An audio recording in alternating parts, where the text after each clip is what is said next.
South Carolina's projected starting lineup for the defensive secondary heading into 2022 is looking pretty good. But can the same be said about the people behind them? I'll be discussing that today on the Locked On Gamecocks podcast. Locked On Gamecocks, your daily podcast on the South Carolina Gamecocks, part of the Locked On Podcast Network, your team every day.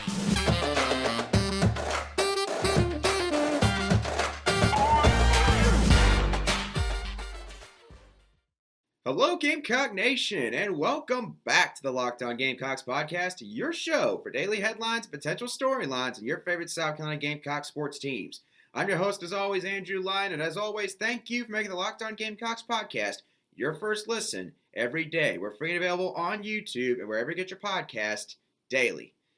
Okay, so if you've been following the show for about the last week or so, I have been giving some breakdowns on all of the position groups for South Carolina's football team heading into fall camp. And for today's show, I'm going to break down South Carolina's defensive back position group. And with the defensive back position group, there's a lot of guys on South Carolina's roster. So because of that, I'm not going to talk about every single guy in both the safety and cornerback position groups. Instead, I'm going to try to test myself a little bit and see really who I think is going to be in the two deep for the secondary this next season. And I'm also going to be talking about why Lady Luck, in regards to health, is going to be very important for South Carolina's secondary throughout the 2022 football season. So let's go on ahead and get on right into today's show. So let's start off with the starters in the defensive secondary. And I'll be honest, this really wasn't difficult to come up with. And quite frankly, you could pretty much chalk up the guys at every single position without very much of a debate or discussion. And in my opinion, when you look at this group as a whole, they're one of the most underrated and experienced secondaries in the entire SEC. And starting off at nickelback, we're going to talk about Cam Smith. Now, the way I can describe Cam Smith as a player, he is going to be a starter playing on Sundays very soon. Cam Smith has won many preseason honors heading into fall camp and the upcoming season. I'm not going to list all of them on today's show, but he looks to be one of the top 2 or 3 corners in the SEC this season and a potential first-round pick in the NFL draft this coming April. He earned an honorable mention All-American nod from Pro Football Focus after the 2021 season, where he played 11 games and started 7 of them, and he would have started more games if he hadn't dealt with some nagging injuries last year. He was credited with 11 pass breakups, 3 interceptions, and he only allowed multiple catches in, get this, 2 games. Only gave up multiple catches in 2 games. That is unheard of in college football. Tells you just how good of a corner Cam Smith is. And of course, Cam Smith has always been viewed as a guy that is the next one up in the defensive secondary, behind guys like J.C. Horn and Israel Mukuamu. He came out of high school with a 4-star rating and was a local kid from right here in South Carolina and was looked at as the next one. It took a couple years, but this past season, Cam Smith really started to show what he can do on the football field. Now, he was converted to nickelback during the spring due to the loss of Carlin Patel to the NFL and David Spalding to injury. And he ended up wowing coaches with his play in practice, with Shane Beamer saying at one point at a press conference that it's kind of amazing that the coaching staff took this long to actually put him in there at nickelback, basically making them look like fools for not having done so up to this point. So he now looks like he could end up being the team's nickelback heading into this next football season. Of course, if maybe he's a little bit uncomfortable when he's out there, they could easily just move him right back to an outside corner slot. But at least to start the season, Cam Smith looks like he'll be the nickelback for the Gamecocks. Now, going to the outside corner positions, I'll start off with Darius Rush. Rush is a perfect example of great development, to put it bluntly. And personally, I think that Darius Rush could surprise a lot of people in the SEC this upcoming season. He was a guy that got a lot better overall over the course of the 2021 season, considering it was his first year as a starter.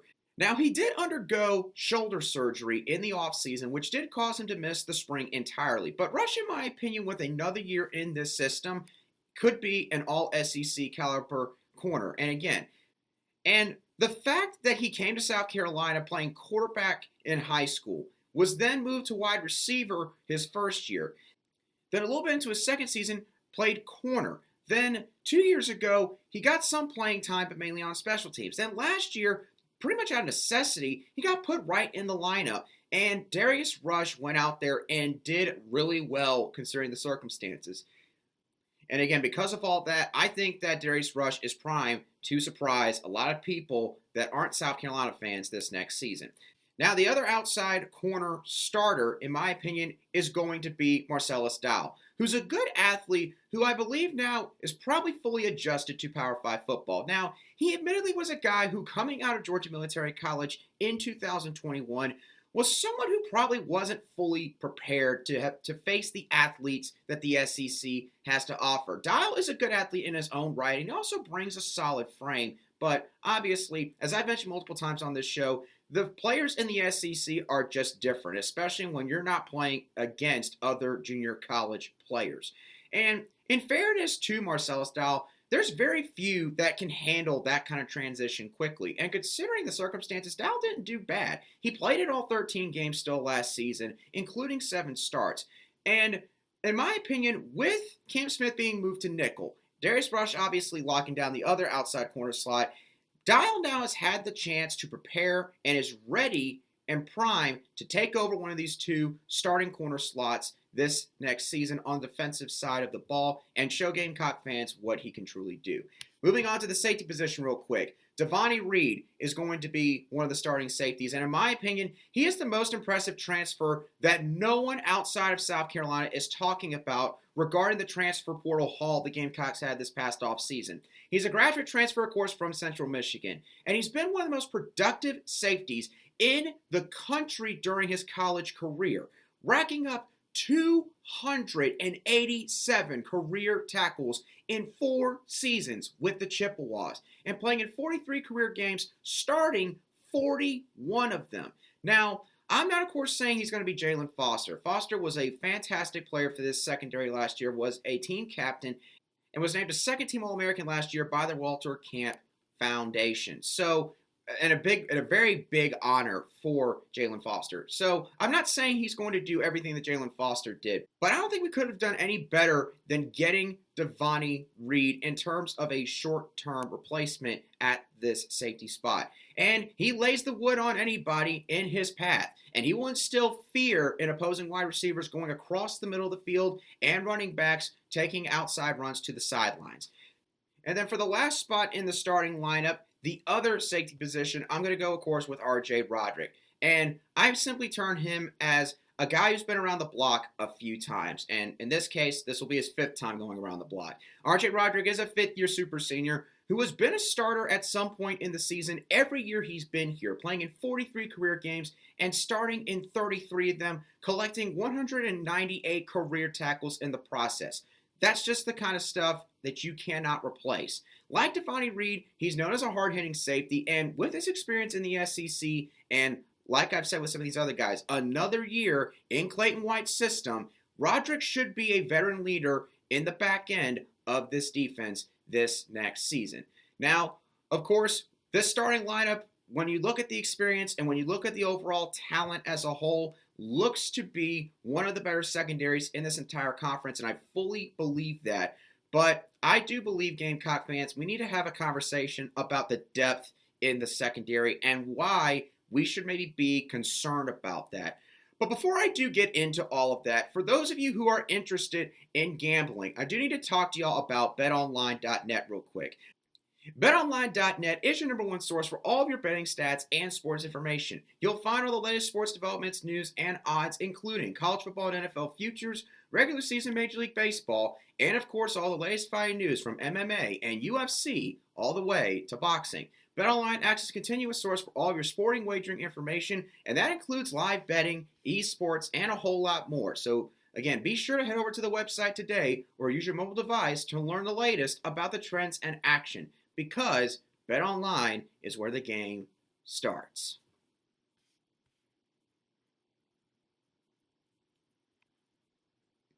All right, now moving on from the starting lineup in the secondary, my projected starting lineup. Let's move on to who I project to be the second stringers in the secondary. Starting off at nickelback with David Spalding, who I would describe as the most reliable backup option of the entire group. Now, Spalding was a Georgia Southern transfer back in 2021, and he played in all 13 games this past year, starting in 5 of them, although the majority of these starts came at the beginning of the season before Karl-Heinz Patel sort of slowly but surely took over the starting role in that nickelback position. And Spalding missed the entire spring due to an offseason surgery, but because of the time away, he probably will now have more of a chance to mentally adjust more to the SEC, and he'll also have the chance to learn behind one of the better corners on the entire team in the entire conference and maybe even the country in the new nickelback, Cam Smith. Now, for the outside corner slots, I'll start off with O'Donnell Fortune. And I'm sorry if I mispronounced his name, by the way. I promise y'all I'm working on name pronunciations. I'm trying to get those right. But to describe O'Donnell, I would describe him as one with positional versatility. Fortune is a home state product who's played in 11 career games up to this point. And he's someone who has shown coverage ability and also does have the frame, being listed at 6'1" and 185 pounds, to be an outside corner. But Fortune has never been thrown into the fire as a starter before. And I do admittedly wonder how he would fare against a more physical wideout, considering that he is a safety by trade. He was moved to corner not long after he came to South Carolina, but he was projected as a safety coming out of high school in Sumter. Now, for the other outside corner slot, this is where I quite honestly just made a complete wild card of a pick. I projected Keenan Nelson Jr. to be the other outside corner in the second string. Now, the thing about Keenan Nelson Jr. is he quite literally just arrived during the summer period, and he was listed as a safety and the 221st best prospect nationally in the previous cycle, according to 24/7 Sports Composite. And he's someone who's kind of viewed in the same light as Fortune, as someone who can play just about anywhere in the secondary, or at least can play multiple different spots. And based on his film coming out of St. Joseph's Prep School in Philadelphia, Pennsylvania, I believe that with his ball skills as a defender, the ability to catch the ball for picks, and the ability to also punch the ball out subsequently to cause fumbles, he was very good at this back in high school, and his ability to play either in the box or back in coverage, I do think that makes Nelson a very viable option out of all of the incoming freshmen, and especially the summer enrollees for the 2022 defensive back class. But of course, as I mentioned earlier, the lack of experience and summer enrollment is going to test this projection in fall camp. But if there's any freshmen that I believe can come in and do this right away, I do believe it is Keenan Nelson Jr. Now, moving on to the projected second stringers at safety, I'll talk about Isaiah Norris first. Now, he's another Georgia Military College transfer from the 2020 offseason. He played in the Final Four games of last year for the Gamecocks. And with the added JUCO experience combined with his time in the system, Norris immediately becomes one of the top guys in the safety rotation behind the starters. Albeit, he is somebody who, at least in my opinion, could use a little bit more time to develop. And then the other safety, in my opinion, in the second string at this point will be Darius Rush. I'm going to give the nod to the guy who's got a lot more college football playing experience. Now, out of all the guys I'm projecting as backups for the secondary, Ross is the one Gamecock fans had the highest expectations for coming in when transferring from Washington State in the 2020 offseason. He played in 7 games last year, but he really didn't make all that much of an impact, at least statistically. He was only credited with 1 tackle last season, which was against Eastern Illinois in game 1 of the season. Being a fifth-year player in college football, along with another year in Clayton White's system, Ross, in my opinion, should be able to contribute much more this next season. Now, of course, there are some other players who could potentially push for playing time in the secondary, and there was 3 that came to my mind immediately. First, safety B.J. Gibson, the transfer out of Navy, who I believe is actually a 4th, 5th, or 6th year player in college football. Gibson, in my opinion, did really well in the spring game, especially when it came to tackling. I thought that he was really good at diagnosing plays from the back end of the defense. And again, being a surefire tackler, I think he's a guy that could potentially push for some snaps at that safety spot. Safety Peyton Williams will be another one. Out of all the freshmen that enrolled early back in January of this year, Peyton Williams is one of the freshmen I've been the most impressed with. I thought that he played very well in the spring game. He played the spring game like he was a third or fourth year player in college, seeing where the ball was going more often than not on running plays, coming up and either affecting the ball carrier, whether they had to go make a cut to another area of the field, or he was able to make the tackle himself. Peyton Williams was around the ball in one way or another throughout the entire spring game. And I was just thoroughly impressed with what he showed. And if there's one other freshman besides Keenan Nelson that could break this too deep, I think that Peyton Williams has the best chance of doing that. And it's no offense to all the other guys. I just think as of this moment, Peyton Williams is the most game-ready freshman out of all of the defensive back recruits from this previous cycle. And then the last one is athlete Nick Emmanwori. And I say athlete because Nick is a guy who, based on what he did back at Irmo High School, again, not too far away from Columbia, South Carolina, Nick is a guy who can play multiple spots. He can play linebacker. He can play nickel. He can play safety. Now, in my opinion, I think that he fits better maybe as a linebacker or as a safety. But as of right now, I do think he's being slotted as a cornerback on this depth chart. But again, with the positional versatility, if maybe a couple injuries take place, or if maybe some of the guys that are listed as backups aren't performing as well in fall camp, Nick Emmanwori could potentially end up finding his way into the second string if he ends up being like a sponge with Clayton White's defensive system.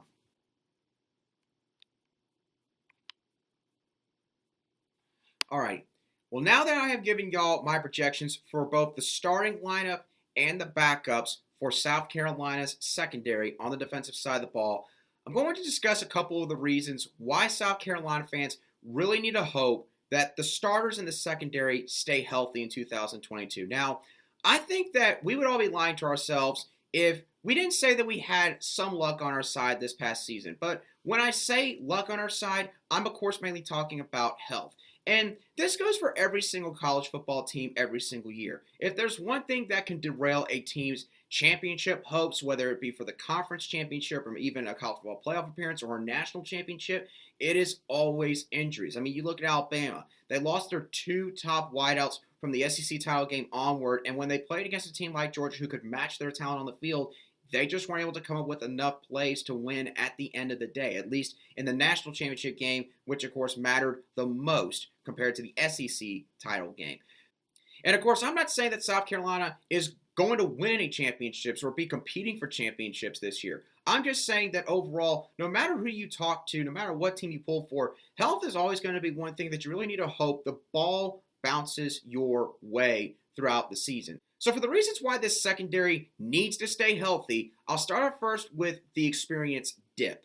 Now, there's a massive discrepancy between both the starters and the backups that I have projected in terms of experience at this level of football. So not including Devontae Reed since he played Group of 5 ball up until this season. The starters minus Devontae Reed have all played in 91 career games at South Carolina, while the projected second stringers that I put out in this video would have 35 career appearances between all of them if it played out that way. Obviously, doing the quick math there, that would be 56 less career appearances. And considering the other reasons I'm about to mention, in my opinion, that would not play very well in the favor of South Carolina. The second reason why I think the stars in the secondary need to stay healthy. The roster is made up of a lot more safeties than corners. When you look at the guys that are our big-time scholarship players, the guys that are more than likely going to be playing snaps on the field, on defense this next season, only 3 of the projected corners that I have in my projected 2 deep are true cornerbacks. Those guys are Cam Smith, David Spalding, and Marcellas Dial. That's 2 starters and 1 backup. While everyone else is a safety by trade, with the exception of Darius Rush, who, as I mentioned earlier, started as a receiver when he came to South Carolina. And in my opinion, we also don't go 3 deep from a talent aspect at cornerback. You think about all the guys I mentioned that could push for playing time outside of my projected 2 deep earlier. Peyton Williams, B.J. Gibson, Nick Emmanwori.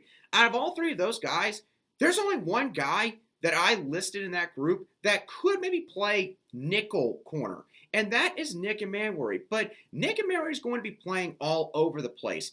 Peyton Williams and B.J. Gibson, they're both safeties. So especially at corner, doomsday scenario for South Carolina fans in this secondary. If Cam Smith gets banged up, let's say he can't stay healthy throughout the season, he gets dinged up with little injuries here and there, kind of like last year. And then let's say Darius Rush or Marcellas Dial, gosh forbid, goes down, and they miss multiple games. Y'all, we're in serious trouble at that point because then we're not going to be able to sub out very many guys at those corner spots because, to be honest with you, after these backups I listed, the drop-off in talent is quite significant. And again, I'm not trying to offend the rest of the guys that are on this roster, but in my opinion, it's just the honest truth. Behind the starters and the second string at corner, Gamecock fans have a lot of reason to worry if injuries were to pile up. So for the love of everything that is holy, we have got to hope that Cam Smith, Marcellas Dial, Darius Rush, and of course all the backups subsequently stay healthy during this season so that we don't run into issues there. And then the last reason why we really need this secondary to stay intact and stay healthy this season is the quarterback depth in the SEC as a whole. This is one of the deeper quarterback classes that the SEC has had in a very long time. You look at all 14 teams in the SEC, you can quite literally go about 10, 11 quarterbacks deep in this conference and feel pretty comfortable overall with that quarterback. Now, of course, South Carolina is not playing the entire conference's quarterback class for this upcoming season, but they are still playing some pretty solid guys. And those players include Hendon Hooker from Tennessee, KJ Jefferson from Arkansas, Stetson Bennett out of Georgia, Max Johnson or Haynes King out of Texas A&M, whoever wins that quarterback battle. Anthony Richardson at Florida, in my opinion, has got a very, very high ceiling. And of course, we'll be playing him later in the season, so he could be humming in that Florida offense by the time the Gamecocks travel to Gainesville. And then you got Will Levis from Kentucky. And I mean, look, I don't think he's a first-round talent. I don't think he's anywhere near a first-round talent. I think that he was very fortunate to have the guys he had around him last year helping him. But Will Levis has at least shown glimpses of being a guy who can carry a load if he needs to. Again, we'll see if he can do that consistently this year, but he does have some solid quarterback traits. So South Carolina's not facing slouches at quarterback is my final point with this last reason. And because of all this, again, if South Carolina's secondary has a couple of injuries occur, and then we have to throw some guys out there into the fire, these quarterbacks and these coaches who in the SEC, you know, with like I've said with athletes and how good the athletes are in this conference, same thing goes for coaches. The best coaches in the country, in my opinion, most of them coach in the SEC. Coaches catch on quickly. Coaches are going to expose matchups, mismatches. They're going to see if guys who are inexperienced can handle the moment. That definitely takes place when guys go down with injuries. Coaches will definitely take advantage of that. And so against these quarterbacks, if our secondary is not intact, yeah, South Carolina at that point may have to worry a little bit. Unless the pass rush up front has gotten significantly better, which I definitely think there's a chance of that happening. But of course, we only had 26 sacks last year. So again, we don't need to be trying to put the entire onus in terms of pass defense on the front four. The secondary paired up with that front four ought to make the pass defense once again really solid for South Carolina. But if the secondary does not stay healthy at that point, Gamecock fans, we might need to worry a little bit concerning some of the bigger games this upcoming season. Games South Carolina wants to flip, games, period, that the Gamecocks want to be more competitive in this next year. South Carolina wants to be able to change their perception. A lot of that could ride on this secondary, more so than fans are talking about heading into this next season. But with that being said, y'all, that is going to do it today for the Locked On Gamecocks podcast. I hope y'all thoroughly enjoyed today's show. As always, what are your thoughts on my projected starting lineup and second string for the secondary? Is there somebody that maybe you think I snubbed from my projected depth chart? Do you think maybe there's a guy in the second string that could work their way up into the starting lineup? Are there maybe some guys that I didn't talk about in today's video that you think deserve to be mentioned? And also, what do you think could happen if this secondary does get dinged up? If worst case scenario takes place, a couple guys get hurt, How bad could things get back there? I do want to hear your thoughts and opinions down below in the comments section if you're watching this on YouTube. But of course, if you're listening to this on audio podcast apps, wherever you get your podcast daily, you can also feel free to shoot me a message at @alion_SC on Twitter, and I'll be sure to respond to any replies or comments that you have for me as quickly as I see them.